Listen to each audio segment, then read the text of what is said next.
ito, samahan nyo ako ha. Ito yung isda. Sa tawag sa amin ito, baga. Dito naman sa Japan, Kentucky Dai. Tapos, ipe-freezer ko kasi ito eh.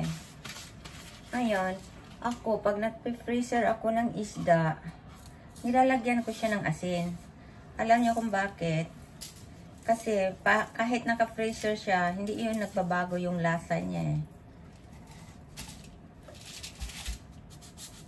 Diba, pag naka-freezer, tumitigas,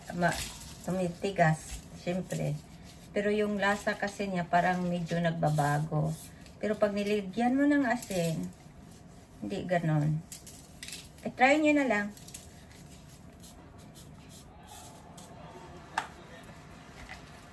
Yan. Tapos, pag niluluto nyo, saka ninyo, saka nyo lagyan, saka nyo hugasan or pwede rin sunumama.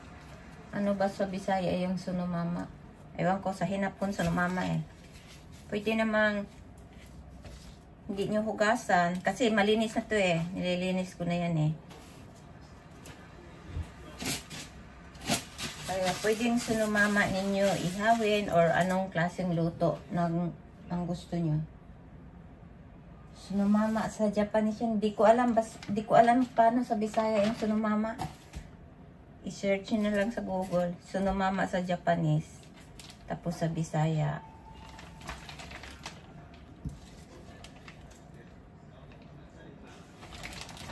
Yan.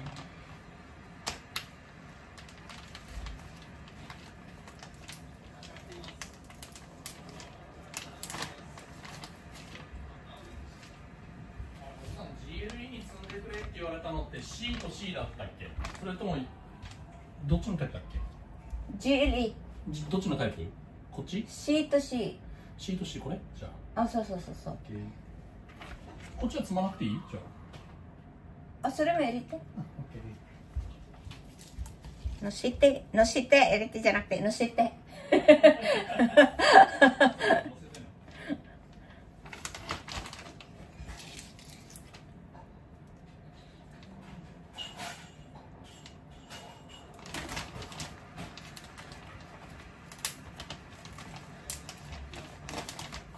Tapos ito, tapon mo na.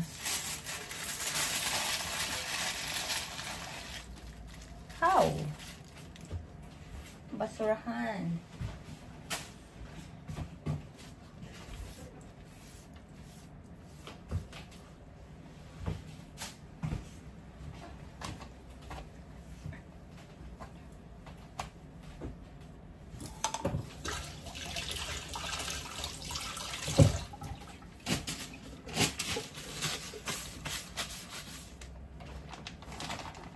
Tapos ito yung hitsura niya guys.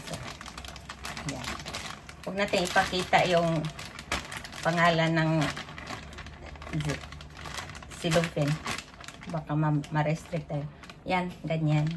Kailangan magka-separate siya kasi pag hindi magka-separate, pag tumitigas kasi siya, nagdidikit yan. Mahirapan ka.